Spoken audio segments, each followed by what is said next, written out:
Good morning বন্ধুরা, সবাই কেমন আছে? আশা করি সবাই ভালো আছে। 1 জানুয়ারি আজকে, তো সবাইকে বলছি happy new year my all friends. তো এখন আমরা যাচ্ছি পিকনিকে।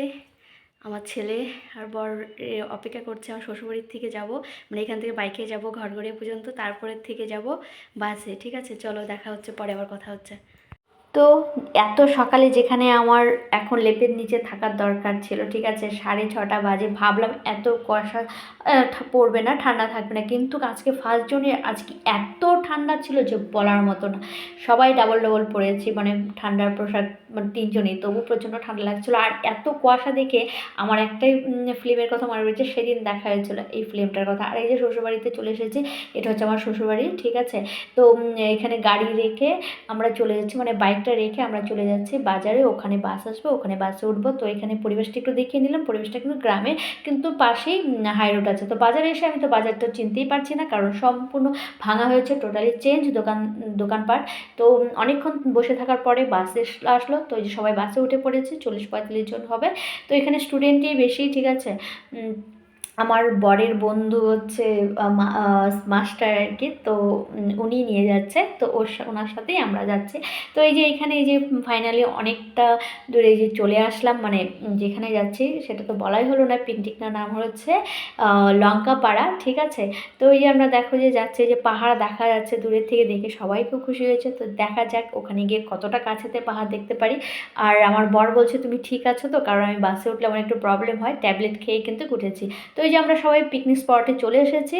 এখন সব কিছু মালপত্র নামানো হচ্ছে, আর আমি দূর থেকে একটু ভিডিও করছি, তোমাদের একটু একটু করে দেখাচ্ছি। চারিদিকে শুধু চা পাতা বাগান আর পাহাড়, চা পাতা বাগান আর পাহাড়। আমরা যখন গিয়েছি তখন কিন্তু এত লোকজন ছিল না, কিন্তু আমরা গিয়েছি হচ্ছে 10টার মধ্যে পৌঁছে গেছি। তারপরে 11টা-12টা থেকে লোক আসতেই আছে, এত বাস, এত গাড়ি। তো এই যে এখানে আমাদের এই যে রান্নাবান্নার ব্যবস্থা চলছে।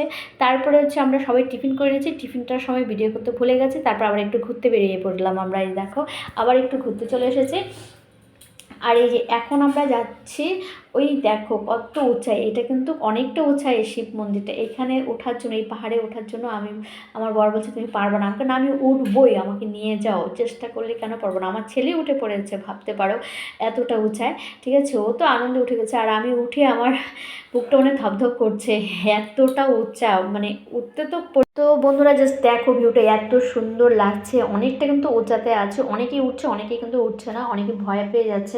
উঠতে যতটা পরিশ্রম, বললাম না, নামতে এত পরিশ্রম নেই, সিঁড়ি করা আছে, তবু অনেকে ভয় পাচ্ছে। তো ওখান থেকে নেমে এসে তারপরে যে এখানে 10 টাকা করে টিকিট, মানে এখানে ভিতরে হচ্ছে লঙ্কাপাড়া, আই লাভ লঙ্কাপাড়া এই লেখাটা আছে। এখানে এসে দেখি নেপালের ড্রেস পরে সবাই ফটো তুলছে, ভিডিও করছে। তো আমিও করে নিলাম, মানে ভিডিও করার জন্য ড্রেসটা পরে নিলাম।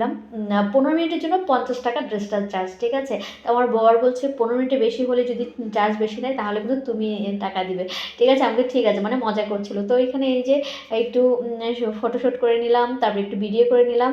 আর আমাকে এই ড্রেসটা পরে কীরকম লাগছে অবশ্যই দেখবে। এসে দিকে সবাই খাওয়া দাওয়া করছে, খাওয়া দাওয়া চলছে। তো আমরাও ঝটপট খেয়ে নিলাম, খেয়ে এবার বাড়িতে চলে যাবো। প্রচণ্ড ক্লান্ত, আর সেরকম কিছু খেতে পারিনি, ঠিক আছে। বেশি খিদে লাগলে কিন্তু খাওয়া যায় না। তো এই যে বাসে উঠে পড়েছে, এবার চলে যাবো। Tata, bye bye, Lankapara, bye bye. তো এই যে বাড়িতে চলে আসলাম, এখন ফ্রেশ হয়ে বসলাম খেতে। আর ভালো লাগছে না, পিকনিকে সেরকম খেতেই পারি নেই, প্রচণ্ড খিদে লাগছে। আর বাড়িতে এসে আর রান্না করি নাই, তো নিয়ে এসেছি দেখো আমার পছন্দের মাটন বিরিয়ানি। এই যে দাঁড়াও দেখাচ্ছি। তো এই যে বিরিয়ানি নিয়ে চলে এসেছি, এবার বিরিয়ানি খেয়ে নিব। এই দেখো খাবো। তো চলো ভিডিওটা আর বড় করছি না, এখানে শেষ করছি। বাই। তোমাদের যদি ভালো লাগে অবশ্যই একটা লাইক করবে, কমেন্ট করবে। Bye, good night.